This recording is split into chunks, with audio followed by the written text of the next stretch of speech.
but maybe there was something useful in there after all. Knowledge flowed through Ren's mind as the tiger boy maintained his grip.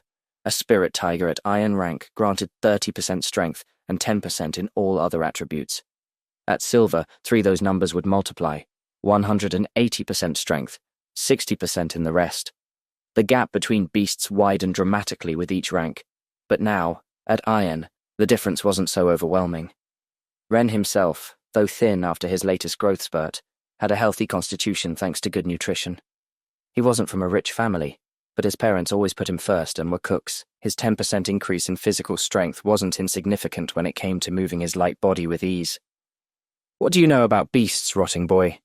The tiger boy raised his fist, his feline features accentuated by rage. "Your fungus isn't even a real beast."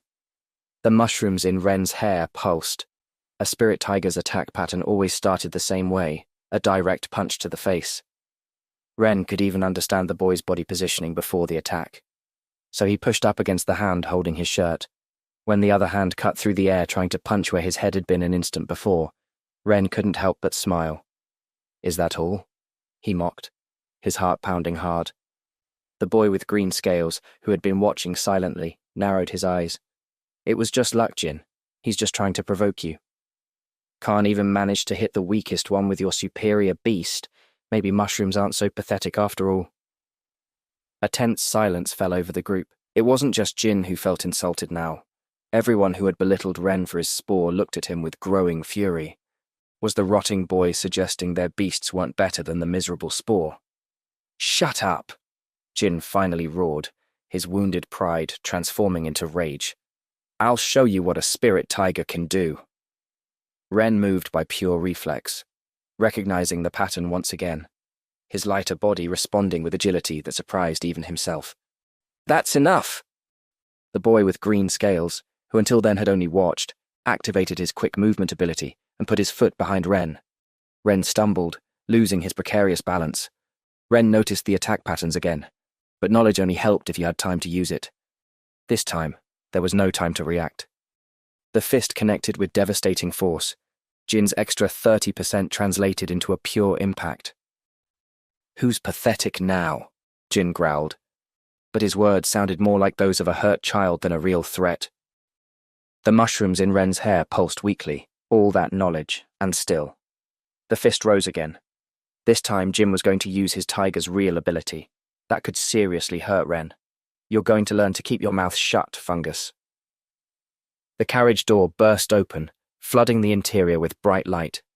The carriage had stopped, and the driver opened the door for them to get out. "What's going on here?" Jin's fist stopped centimeters from Ren's face. The driver warned them that fighting would cost them points if the teachers saw, but he didn't do more than that, though it was enough to prevent the worst. The group descended and the driver left, but before Ren could get away, they surrounded him again. With nowhere to escape, the tiger boy grabbed his shirt and dragged him toward a hidden side of the building.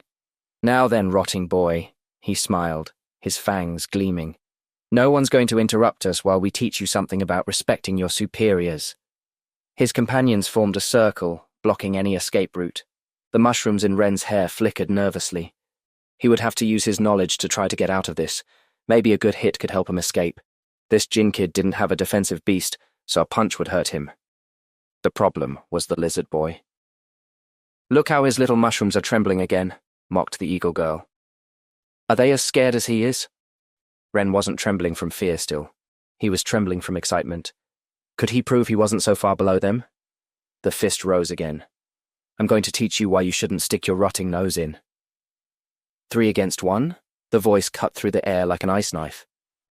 Luna Starweaver emerged from the shadows, her wolf materializing beside her like a nightmare made real. Her blue hair rippled with its own energy, and her blue eyes. The tiger boy dropped Ren as if he was too hot to touch. "We were just teaching the rotting boy some manners," he muttered, backing away. "Manners?" Luna arched an eyebrow. 3 beasts with silver potential against the weakest of all. How pathetic. "He started it," protested the eagle girl. "He said things about our beasts." "And that makes you feel threatened?" Luna's voice was soft but sharp. "A silver rank beast threatened by the weakest of all? That makes you sound more pathetic than him." The tiger boy straightened, trying to recover some dignity. It's not fair that I what? Luna took a step forward. That I use my advantage against you? Like you were doing a moment ago? Would you feel good if I did? The silence that followed made the hierarchy clear. Get out of here, Luna ordered. All of you. This isn't over, rotting boy, Jin growled. We'll see you later. While the bullies fled from Luna, Ren gently touched the mushrooms in his hair. The knowledge they provided was worth every taunt, every threat. Though that didn't make things easier. As the others hurried to obey, Luna looked at Ren for a moment. There was no sympathy in her gaze, only a kind of calculating curiosity, or so Ren thought. Still, thank you, Ren said when the others had left, for helping me. Luna looked at him as if he were a particularly annoying equation she needed to solve. I didn't do it for you. Her voice was cold, practical. I did it because I dislike those who abuse their power. 3 silver beasts against the weakest of all. She shook her head. It's pathetic. Her shadow wolf watched her with its bright eyes, tilting its head as she continued. You'd do well to stay away from trouble, and frankly, you should consider keeping your spore separate from your body. Those mushrooms on your head only make you a more visible target. I won't. Ren's response was immediate, firm. My spore isn't weak, and I'm going to prove it. Luna raised an eyebrow and studied him for a moment. Interesting, she murmured, more to herself than to him. She remembered this boy from Invocation Day. How could she forget the only one with a grey egg among so many bright colours, almost all children of rich and powerful families? Luna hadn't understood why someone who could only buy that type of egg was at this school. The terrible result was even more unexpected.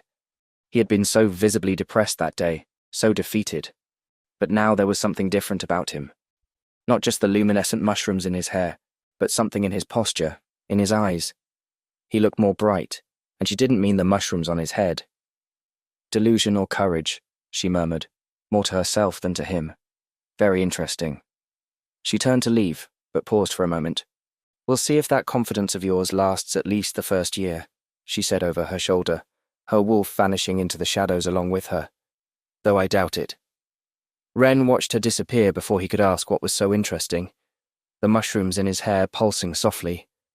But he didn't need her to believe in him. He didn't need anyone to believe. Not yet. The Imperial Academy rose before him, its towers casting long shadows over the city. The Imperial Academy's Great Hall was impressive. Marble columns veined with manor lines rose toward a vaulted ceiling, where carved beasts seemed to move in the shadows. The new students gathered in orderly rows, their fused beasts creating a spectacle of colours and transformations. Except for Ren, of course. The mushrooms in his hair stood out like a grey stain amid so much brilliance, though he was the one who glowed literally. Wait, that's not the end. You've just had a free taste. Now get the full story on the Pocket FM app, link in description. Check out our next video and playlist, and don't forget to like, share, and subscribe.